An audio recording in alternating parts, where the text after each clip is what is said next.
These are the affordable streamers that beat out many of the high dollar competitors. It's really as simple as that. But it gets a little bit more complicated when you look over their product line. The Mini, basically a little hockey puck. Then you get into the Twins, the Pro, and the Pro Plus. They basically look identical, but they do have some differences. Then you round it up with the WiiM amp, and that's the latest iteration. And we won't even get into the WiiM Ultra that's coming later this year. Basically, what I want to cover today is what version of the WiiM is likely the best fit for you. No need to overspend if you don't need to use all of these features. We have a new to the channel sponsor for this video that I'm really happy to represent, Crutchfield. They're currently celebrating 50 years in business, which is really impressive. I've bought from Crutchfield many times over the years, and I can't say that I've ever had anything but a good experience. I think my first experience was probably back in my teens ordering car audio products.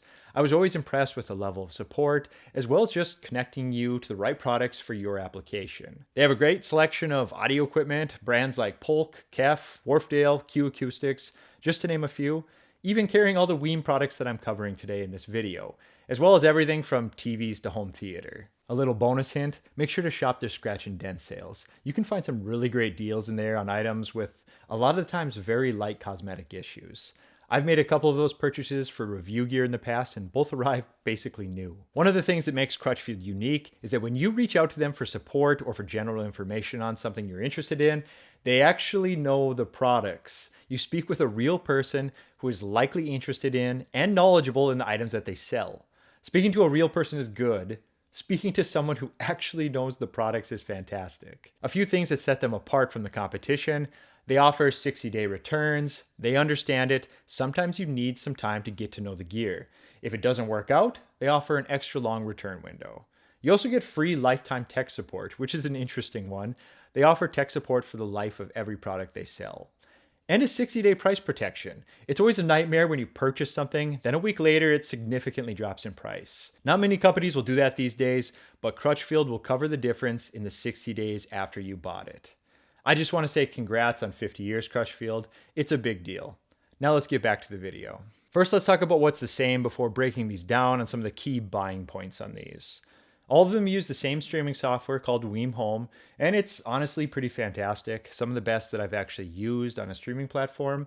You get a 10-band graphic EQ, as well as parametric EQ, which is a fantastic tool if you want to do some room correction or some fine tuning. All of these have analog inputs with varying degrees of quality. More on that in a little bit as well. So all the WiiMs also will work with Alexa and Siri and can be grouped with Echo speakers and displays. Another nice feature shared across the entire platform is the ability to group for multi-room audio, or well, basically a way to encompass your entire home with, synchronized audio. You even get a mic to get the latency dialed in. All of them have capabilities for AirPlay 2, DLNA, Spotify Connect, Tidal Connect, and integrated Amazon Music, which is a difficult one to get. Many of the streamers are missing that one, as well as simply gapless playback. And now let's get into what makes each one unique, and this is where the decisions are going to be made. Let's kick it off with the Mini. It's tiny, literally fits in the palm of your hand, but don't underestimate this one. It has all the features, almost all the important features anyways, that the larger, more premium models have, but does miss out on a key couple details. Let's start with the Ethernet. There's no hard line available for this one, so if you're going to place this in a location with limited Wi-Fi, I would advise you to step up to one of the higher models. At the same time, if it's in a decent spot in your home that has good signal, these do have great Wi-Fi connections, and it's better than many of the products that I've had in.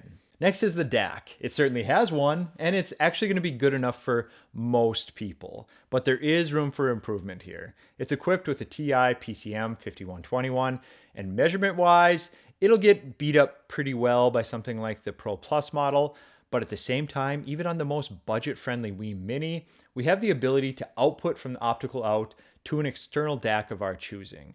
This could be as simple as something like a SMSL SU1 or something high-end. You can easily bypass one of the biggest compromises of the Mini and take advantage of the full streaming software package on a discount. So it definitely has options, but just not as many as some of the models coming up today. The Mini has an analog input, but it's this 3.5 millimeter connection. It does come with an adapter, but this is still one of the limitations of the Mini. The connection as well as the capability of it. It's fixed at 48K 16-bit, which will lag behind the top WiiM models. A few quick considerations here before buying this one. If you want increased DAC performance, optical digital input for things like a TV, a coax output for additional connection options to a DAC, as well as Chromecast and Roon. Stay tuned for the next models. You get a lot here, and it's fantastic for the price, but certain users will definitely want more. The WiiM Pro is the next up, and you'll quickly notice the form factor change here. We move from the little puck to something a little more Apple-like with this square. The price does increase to $149 if you go with the model that includes a remote. And just so you're aware, you can buy that remote separate and use it on the Mini as well. We will have less to cover on this one as it has most of the same features and capabilities of the Mini, but it does include a few key additions that some may seek out. We get analog stereo RCA inputs and outputs on this one. Gone are the connectors and the adapters, so that's a nice step forward. Surprisingly, we still have the limitations on the analog input though, 48K, 16-bit again, so you will have to wait around for one more model up to see that jump in performance for that one. The first Pro model we have here does include Chromecast, which was left out of the Mini. I believe that was an issue with the CPU on the Mini, just not enough to support it there. We get that wired connection as well for those who don't want to rely on the Wi-Fi connection. Like I said, I didn't have any issues using the Wi-Fi, but not everyone will have great coverage, so this will be a must-have for some people. On the Mini, we had the option to go out the optical into a DAC of our choosing. On the Pro, we actually get two options. The same optical connection, but an additional coax as well. I know there's a lot of opinions on the best connection type to your DAC, so this at least covers two of the most widely used variables. That's really all there is to cover on this one. Some points to consider if you're shopping between the Pro and the Mini. How's your Wi-Fi connection? Will you ever use Chromecast? And what's your preference for connecting to an external DAC, coax or optical? And do you need a trigger? Because that's only included on the Pro, Pro Plus, and the AMP models. Now onto the Pro Plus. We get everything we had on the last two models, but we do get a couple of key additions here that make this a really powerful option for the right people. First and foremost, we get the best performing DAC yet. The Pro Plus comes with an AKM 4493 SAQ DAC that really steps things up. It's a nice bump up in the spec sheets and may prevent you from needing to purchase an external DAC altogether. I won't say it's the best thing since sliced bread or anything like that, but you're definitely on par with all the entry-level, good-performing DACs at this price point. Things like that SMSL SU1. Rather than multiple units, you can go with this single Pro Plus and actually save money in most cases, not purchasing an external DAC. There's still a significant crowd that won't be bothered to use the 4493 equipped here, and that's fine too. You have all the same connections to go out to an external of your choosing. Really, you might be better off buying one of the cheaper options if you don't plan to use the internal DAC. Unless the analog input and output performance is of importance to you because we finally get that jump up to the next level with the Pro Plus. They improve the quality of the ADC here. I honestly feel like they could probably trim this product lineup with the Mini for the user who is either on a budget or simply only needs the fantastic software and plans to go out to an external DAC. And also the Pro Plus that takes things up a notch with connections and hardware offerings. The Pro is still a fine product, but I think I could probably make most of my suggestions for people with the Mini and the Pro Plus alone. Well, I could before the addition of the new WiiM amp. This one gets a little bit more complicated on who I'm going to suggest it to. If you're unaware, it has essentially everything the models we already covered have as far as software and capabilities, but it obviously adds an amplifier. It's 60 watts times 2 into 8 ohms and 120 times 2 into 4, as well as a couple other nice features that we'll get into here. So the obvious is out of the way. A WiiM amp has an amp. Shocker, right?